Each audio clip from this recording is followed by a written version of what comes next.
മരിച്ചത് ഞാനല്ല, നീയാണ് മുസ്ലിമേ. ഫാസിസ തടവറയിൽ അടിമയായി നിൽപ്പോ നീ. എന്ന് തീരും ഈ കണ്ണുനീരിൻ മോചനം നേടുകില്ലേ? ഫലസ്തീൻ ചിരിയെന്നത് കാണാക്കിനാവല്ല, അറബിപ്പൻ വിളയുന്ന കാലം വരുന്നുണ്ട്. തഖ്വ കൊണ്ട് നേടിടുവേ ഫാസിസം കരയുമെന്ന്.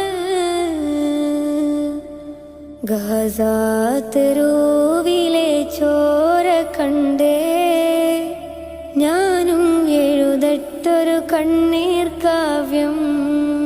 പിഞ്ചോമന മക്കളെ ചോരക്കായി ദാഹിച്ചലയുന്ന ചെന്നായ്ക്കൂട്ടം.